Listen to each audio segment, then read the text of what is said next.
एक बार किया। कायानुस्मृति का मतलब होता है इस काया की जो अनित्यता है, उस काया की अनित्यता का स्मरण करना, वो कायानुस्मृति कहलाता है। वास्तव में शरीर क्या है? अनित्य काया तो है। यदि इस शरीर के को का विभाजन या खंडन करके देखा जाए तो भगवान कहते हैं इस शरीर में 32 प्रकार की गंदगियां शामिल होती हैं। केसालो मानका दंता तचो मनसंगारु वट टट मिज्जा वक्यंग यतनं यतनं केकां, ऐसे करके 32 प्रकार की अनुस्मृतियां हैं। 32 प्रकार की गंदगियां इस शरीर में हैं। तो उस 32 प्रकार की गंदगियों से ये शरीर बना है। इसलिए ये शरीर तो पूरी तरह से अनित्य काया है। और जब हम इस शरीर के अनित्यता का बोध हमें हो जाता है, ज्ञान होना अलग बात है, बोध होना अलग बात है। जब बोध हो जाता है तो उस साधक के चित्त से जो अहंकार रूपी विकार हैं या उसके साथ अन्य विकार का संबंध होते हुए निर्विकार को प्राप्त होता है। जब साधक निर्विकार को प्राप्त होता है तो वह निर्वाण गति की तरफ जाता है। इसलिए कायानुपස්සना करना एक साधक के लिए बहुत ही आवश्यक है, आवश्यक उसे करना चाहिए। और विशेषकर गंभीर साधक को तो कायानुपස්සना जरूर करना चाहिए। तो इस काया के अनित्यता के का जो मनन करने के लिए तथागत सम्यक संबुद्ध कहते हैं या अनुपස්සना करने के लिए भगवान कहते हैं, तो उसके लिए एक सूत्र, छोटा सा एक सूत्र है, विजय सूत्र करके। उस सूत्र में भगवान बुद्ध ने इस काया की जो अनित्यता है, जैसा मैंने अभी कहा, ये अनित्यता का मतलब ये शरीर जो है 32 प्रकार के गंदगियों से मिलकर बना है। ये सारे गंदगियां अनित्य ही हैं, ये नष्ट होने वाली हैं। तो उसका चिंतन करना, मनन करना, वह इस सूत्र में भगवान ने उसका उपदेश किया है।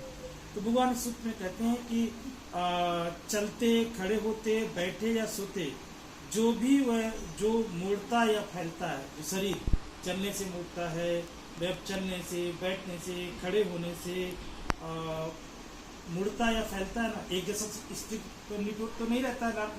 लकड़ी की तरह खड़ा तो खड़ा, जब चलेंगे तो मुड़ेगा, खड़े होंगे तो मुड़ेगा। तो ये चलने से, बैठने से, खड़े होने से ये शरीर जो मुड़ता है, सिकुड़ता है, यह इस शरीर की गति है। इस शरीर की गति है। हम बात कर रहे हैं तो ये हाथ हिल रहा है, तो शरीर की गति है। हम चलते हैं तो पैर मूवमेंट करते हैं, शरीर की गति है। लेटते हैं तो शरीर मूवमेंट होता है, शरीर की एक गति है। तो भगवान कहते हैं हड्डी और नस से युक्त, हड्डी और नस से युक्त। हड्डियां हैं तो उसमें मांस के नीचे नसें हैं ना, विभिन्न बहुत सारी नसें हैं। तो भगवान कहते हैं हड्डी और नस से युक्त, चमड़े तथा मांस से लिपटा हुआ। हड्डी है, नसें हैं, मांस है, फिर उसके ऊपर चमड़े का लेस है, यही तो है। तो भगवान कहते हैं हड्डी और नस से युक्त, चमड़े के मांस से लिप्त, पतली चमड़ी जो झिल्ली ऊपर होती है, पतली चमड़ी से ढके इस शरीर को। मांस के ऊपर भी एक चमड़ी होती है मोटा, उसके ऊपर ये है, ये पतली चमड़ी है, इसको झिल्ली बोलते हैं। तो उससे ढका हुआ ये शरीर यथार्थ स्वरूप नहीं दिखाई देता। यथार्थ स्वरूप मतलब जैसा है वैसा दिखाई नहीं देता है। वास्तविक क्या है? वास्तविक जैसा अभी कहा ना, भगवान कहते हैं 32 प्रकार की गंदगियां हैं। तो ये गंदगियों से किससे ढका है? हड्डी, नस, मांस, फिर उस पे उसका चमड़ा, फिर उस पे उसकी पतला चमड़ा जो झिल्ली जिसे कहते हैं, स्किन जिसे कहते हैं, उससे ढका हुआ है। ये यथार्थ रूप नहीं है। देखने में बड़ा सुंदर लग रहा है, ये रूप सुंदर नहीं है, वास्तविक नहीं है, यथार्थ नहीं है। इसमें तो भगवान कहते हैं केसालो माना प्रादंता तचो मनसंग नारु हट्टी हट्टी मिज्जा वक्कं हदियं यतनं केकं किलोमकं पपासं। 32 प्रकार की गंदगी है, एक में, दो में, बहुत 32 प्रकार की लक्षण लगा। और ये सारी इन चीजों से ऊपर से ढका है। यही उसका जो 32 प्रकार के अंदर करते हैं, यही यथार्थ है। तो भगवान आए कहते हैं ये शरीर भीतर भरा हुआ है, शरीर भीतर से भरा हुआ है। जैसे कोई चीज बाहर से ढक्कन हो और अंदर कोई चीज भर दी जाती है, तो बाहर से देखने में कुछ और अंदर से खाली नहीं है, भरा हुआ है। इन चीजों से भरा हुआ है। तो जैसे भगवान कहते हैं शरीर भीतर से भरा हुआ है, पेट भरा हुआ है, पेट भी भरा हुआ है, यकृत भरी हुई है, पेट, यकृत, यष्टि, हृदय और जो फेफड़े, फुस्फुस, ब्रक, तिल्लियां, कोंटा, थूक, पसीना, मेद, लोहू, लसिका, पित्त, चर्बी इत्यादि चीजों से ये पूरी तरह शरीर भरा हुआ है, जो देखने में हमको बाहर से सुंदर सा दिखता है। यथार्थ की जगह इन प्रकार चीजों से वो पूरी तरह से भरा हुआ है।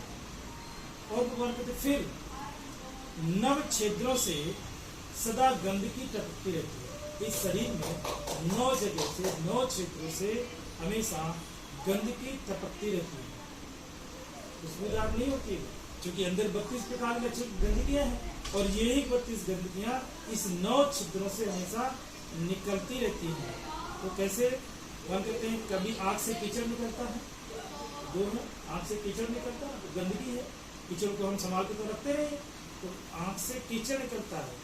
कान से कभी कान का मैल निकालते हैं, और नाक से जब जुकाम हो कुछ होता हो तो नाक निकलते ना, छींक के फेंकते हैं हम लोग, नहीं तो ना भी जुकाम हो तो भी बहुत सारा गंदगी निकाल कर, तो नाक से गंदगी। कभी कभी मुख से भी उल्टी होती है ना, उल्टी होती है, कफ आता है, पित्त आता है, खांसी होती है, ये मुंह से भी ये गंदगी निकलती है। और शरीर से ये रोए हैं, इन सबसे पसीना निकलता है, पसीना भी तो बदबूदार है, पसीना भी तो गंदगी है। और मल द्वार से हम लोग मल त्यागते हैं। तो ऐसे 9 छिद्रों से हमेशा ये जो 32 प्रकार गंदगियां शरीर होती है, उसमें ये 9 द्वार जो है, 9 छिद्र हैं शरीर के, इनसे हमेशा गंदगी ही निकलती रहती है। इसलिए ये शरीर जो ढका हुआ शरीर है, जो इस पतली स्किन से, पतली झिल्ली से ढका हुआ है, जो हमें यथार्थ रूप से सुंदर दिखता पर यथार्थ रूप से सुंदर नहीं है, उसकी बजाय वह इसको अगर सही से चिंतन किया जाए, मनन किया जाए, या कायानुपस्सी करने का जो साधक होता है, वो कायानुपस्सी साधक इस शरीर को इस 9 छिद्रों से निकलने वाली गंदगी के अनुसार चिंतन मनन करके देखता है, वही कायानुपस्सी कहलाता है, काया के अनुपस्सना करना कहलाता है। तो आगे भगवान कहते हैं, इसका खाली सिर गुदा से भरा हुआ है। खाली सिर जो है ये क्या है, मांस से, गुदा जैसे फल के अंदर गुदा होता है, ऐसे उससे भरा हुआ है। अविद्या के कारण मूर्ख उसमें सौंदर्य देखता है कुछ नहीं, उस गंदगी से भरा हुआ है खाली ढक्कन।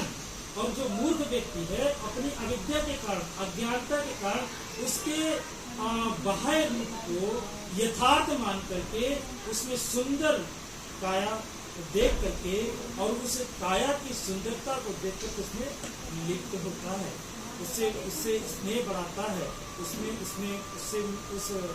मोहित होता है उस सौंदर्य को देख करके। तो भगवान कहते हैं, जब वह मरकर सो जाता है, जब मृत्यु हो जाती है, तब वह फूल जाता है। वही शरीर जिसको देख करके बहुत मुग्ध होते हैं हम, उस सौंदर्य को देख करके, और उससे बहुत विभिन्न लेप लगाकर बहुत कुछ करते हैं, जब मृत्यु होती है वही शरीर मृत्यु के बाद फूलने लगता है, फूल जाती है, और नीला भी पड़ जाता है, बदल जाता है, संसार में फेंक दिया जाता है। और जितने भी चाहने वाले हमारे थे, भाई बंधु, नाते, रिश्तेदार, पति पत्नी, पुत्र, जो बड़ा स्नेह रखते थे उनके, वो सोचते कितनी जल्दी जाकर उठाकर शमशान जाके जला के आए, फेंक के आए, या जैसी परंपरा अनुसार कहते हैं वैसा उसको करके आए, गाड़ के आए। तो ऐसा इस शरीर के साथ होता है। इसीलिए यथार्थ में शरीर सौंदर्य नहीं है। शरीर के एक साधक को इस शरीर के इस तरह की यथार्थता को देख करके कायानुपस्सी करते हुए इस तरह शरीर का चिंतन करना चाहिए। और शरीर से उत्पन्न जो अति मोह है, ऐसे मतलब ये नहीं चोट लगी तो लगी रहे, बीमार पड़ गया तो पड़ा, ऐसा नहीं है। वो पीड़ा देने वाला, उसका रखाव कर, लेकिन उससे मोहित नहीं होना। किसी भी सौंदर्य शरीर वैसा ही मैं भी हूँ या वैसा वो भी है, इसलिए अपने या दूसरे के शरीर प्रति राग को त्याग दे। जब शरीर ऐसा ही है तो खुद के प्रति भी शरीर के राग को त्याग दे, और यदि मेरा दूसरे के शरीर प्रति राग उत्पन्न हो रहा है या दूसरे के प्रति राग उत्पन्न हो रहा है तो वहां उसको भी त्याग देना चाहिए, क्योंकि वह शरीर भी वैसा ही है, वो गंदगियों से अतिरिक्त कुछ भी नहीं है, वो 32 प्रकार की गंदगियों से अतिरिक्त कुछ भी नहीं है, और उस शरीर में भी उन्हीं प्रकार के 9 छिद्रों के द्वारा शरीर से वो गंदगियां उत्पन्न होती हैं। इसके अतिरिक्त उस शरीर में कुछ भी नहीं है। यही इस शरीर का, इस काया का यथार्थ रूप है, इसके अतिरिक्त कुछ भी नहीं है। तो प्रज्ञावान साधक इस प्रकार से शरीर के यथार्थ ज्ञान को जान करके वह रागों को त्यागता है। जो प्रज्ञावान साधक है वह छंद और राग से रहित है, मतलब मोह राग इत्यादि से रहित है। वह अमृत शांति पद निर्वाण को प्राप्त कर लेता है। इस प्रकार से वह अनित्य काया का चिंतन करते करते भी निर्वाण को प्राप्त कर लेता है। भगवान बुद्ध के समय में विभिन्न प्रकार के सूत्रों से में इस बात के प्रमाण मिलते हैं कि बहुत सारे भिक्षु अनित्य देशना का सही से चिंतन करके अनित्य भावना की प्रज्ञा को उत्पन्न करके या कायानुपश्यना के द्वारा भी बहुत सारे भिक्षु अर्हत को प्राप्त हुए थे। अर्हत को प्राप्त करना ही निर्वाण को प्राप्त करना। निर्वाण कोई मृत्यु के बाद प्राप्त होने वाला पद नहीं है, निर्वाण का सीधा पद है। यदि कोई साधक इस काया के साथ रहते हुए अपने चित्त के समस्त विकारों को नष्ट करके निर्विकार हो जाता है, तृष्णा को समूल नष्ट कर देता है, तो वह परम शांत परम सुख पद निर्वाण को प्राप्त कर लेता है। और जो साधक, बुद्ध कहते हैं, जो साधक कायानुपश्यना का इस तरह से चिंतन करता है या इस तरह से चिंतन करने का अभ्यास करता है, साधना करता है, तो वह संसार के परम शांत सुख पद निर्वाण को प्राप्त जरूर कर लेता है। तो इस प्रकार से अपवित्र नाना गंदगियों से भरपूर यह दो पैरों वाला दुर्गंध को ढोता है। कौन? शरीर, दो पैरों वाला शरीर। ये दो पैरों वाला या अपनी बात करें, अपवित्र है, जिसको बहुत पवित्र मानते। अपवित्र जहाँ गंदगी है उसको पवित्र तो नहीं मान। इस मेज को बहुत साफ सुथरा करके रखा जाए और इनमें से शरीर की एक भी गंदगी है तो उसको पवित्र नहीं मानेगा।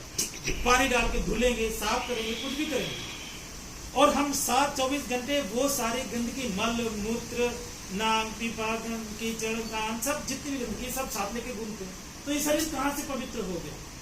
तो उसके भगवान कहते हैं अपवित्र नाना गंदगियों से भरपूर यह दो पैरों वाला दुर्गंध को ढोता है और यह जगह जगह उन गंदगियों को चुबाता फिरता है। जगह जहाँ देखो वहाँ चुरा गिरा पाखाना जाते हैं, गंदी गिराते हैं, नाक आते निकलते हैं, कीचड़ आता है निकालते फेंकते हैं, कुछ निकालते हैं, तो पसीना आता है करके फेंकते, तो जहाँ जा जाते हैं उसको फेंकते फेंकते होंगे। इस प्रकार से के शरीर से जो घमंड करता है, मैं बहुत रूपवान, मैं बहुत सौंदर्यवान, मैं इतना सुंदर, इस प्रकार से जो साधक अपने इस शरीर से घमंड करता है अथवा दूसरों का अनादर करता है, मैं सुंदर वो देखो सुंदर है, मैं बहुत गोरा वो देखो बहुत काला, मैं इतना, मेरा कद काटे देखिए इतना, उसकी देखिए ऐसा, ये भले ही भाई आवरण सबका अलग अलग हो, लेकिन शरीर का जो यथार्थ रूप है वो सबका एक समान। और जब एक समान है तो दूसरे का अनादर कैसे और अपने शरीर पे घमंड कैसा? क्योंकि वो तो यथार्थ रूप तो एक समान है ना, एक समान सब में गंदगियां हैं। तो वह ऐसा जो साधक इस प्रकार से शरीर को अपने शरीर पे गमन करता है या दूसरों का अनादर करता है, वह अविद्या के सिवाय और किस कारण से हो सकता है? किस कारण? विद्या की वजह से ही करता है, और तो उसका कोई कारण नहीं है। अविद्या है तो है, अगर वो अविद्या नहीं है, वह प्रज्ञावान है, साधक प्रज्ञावान है, तो वह साधक शरीर के यथार्थ ज्ञान को अवश्य समझता है, और जब यथार्थ ज्ञान को समझता है तो न दूसरे के शरीर के प्रति मोह रहता है, न खुद के शरीर के प्रति मोह रहता है, न खुद के शरीर के प्रति घमंड करता है, न दूसरे के शरीर किसी का अनादर करता है। दूसरे के रूप को भी देखकर, दूसरे के कुरूप को भी देखकर दोनों में ये समझता है कि भले ही बाह्य आवरण भिन्न हो, ये जो खोखला है, ये जो ढक्कन है, वो तो भले अलग अलग है, बाहर से देखने में सुंदर लग रहा है, लेकिन उसके अंदर जो चीजें भरी हैं वो तो समान है। तो समान रूप 32 प्रकार गंदगियों से युक्त है। तो इस तरह से इस काया का कायानुपश्यना करते हुए काया की अनित्य का मनन कर एक साधक करते हुए कायानुपश्यना करना चाहिए। जब हम निरंतर प्रयास के द्वारा निरंतर रूप से इस तरह से कायानुपश्यना करते रहते हैं, इस काया का अनित्य भावना का मनन करते रहते हैं, तो धीरे धीरे मेरे पहले से उत्पन्न अकुशल जो हैं वो क्षीण होने लगते हैं, नए अकुशल उत्पन्न नहीं होने पाते हैं, पहले से अनुत्पन्न कुशलों को उत्पन्न होने लगते हैं और निर्वाण पद के प्राप्त करने के लिए अग्रसर होते रहते हैं। तो इस छोटी सी धर्म देशना बच्चों की समय भी आपका हो रहा है, आपको ऑफिस भी जाना है। मैं अपनी बात को यही समाप्त करता हूँ। आप सभी सुखी हों, निरोगी हों, स्वस्थ